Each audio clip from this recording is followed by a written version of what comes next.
Thank the gentleman. We now go to the gentleman from South Carolina, Mr. Gowdy. Thank you, Mr. Chairman. Mr. Miller, have you made a referral to the United States Attorney's Office?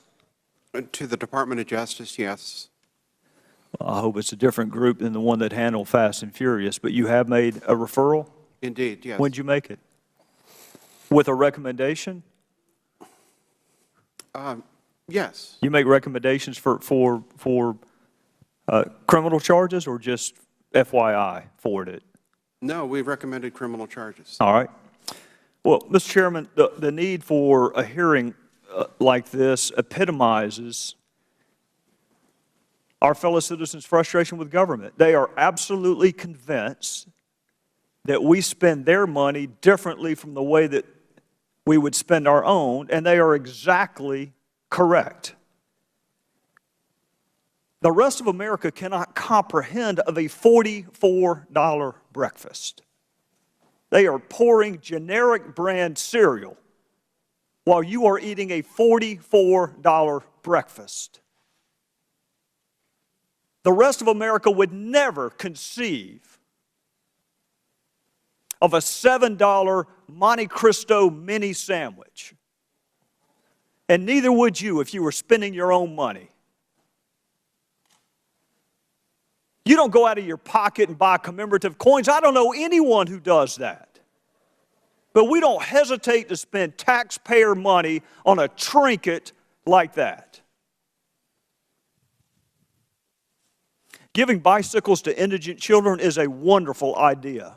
I hate that you robbed yourself of the satisfaction of knowing what it feels like to do it yourself instead of spending someone else's money to do it. The ostensible purpose of this hearing was to exchange ideas. You know, Alexander Graham Bell has this marvelous invention called a telephone. Or better yet, video conferencing. The notion that you have to spend $800,000 to exchange ideas is laughable and perhaps criminal.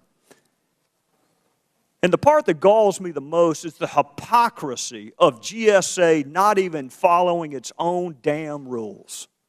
You are so quick to make everyone else follow the rules, and you can't follow your own rules.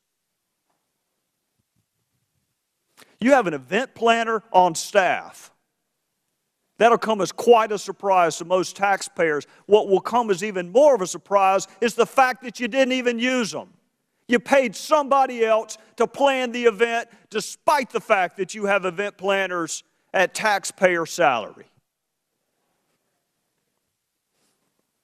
And the scouting trips. You know, Mr. Chairman, the tribes of Israel sent 12 scouts into the Promised Land before they decided to invade, and GSA has to send 15 to Las Vegas to check out a hotel. Do you not see the outrage in that? Mr. Robertson, do you see it? Absolutely. This conference was outrageous.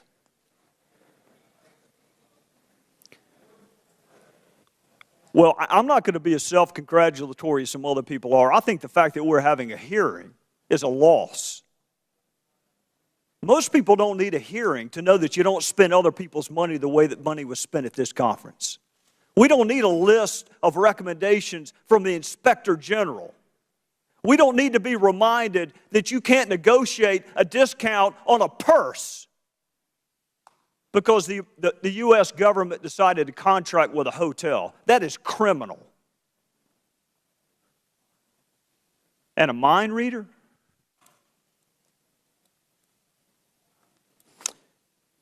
My guess is they will not need a mind reader to find out the American public has lost confidence in the institutions of government. And the response, I want indictments, Mr. Inspector General. That's a great way to get people's attention, an indictment.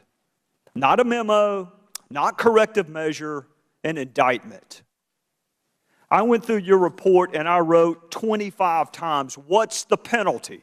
What's the penalty for doing what you found that they did? What is the penalty for negotiating a discount on a purse for your personal use because you work for the government and you steered work. What's the purpose? What's the penalty for tipping off a competitor of another bid? That sounds remarkably criminal to me, Mr. Inspector General.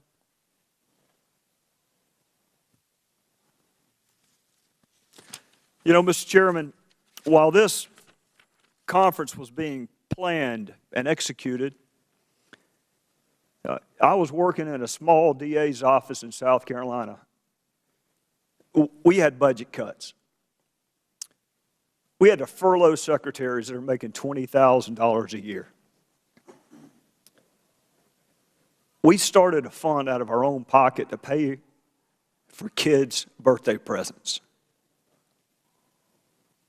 We never thought about spending taxpayer money on it.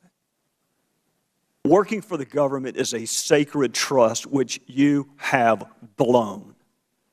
So instead of a team-building exercise, you might want to investigate a trust-building exercise because you have lost it.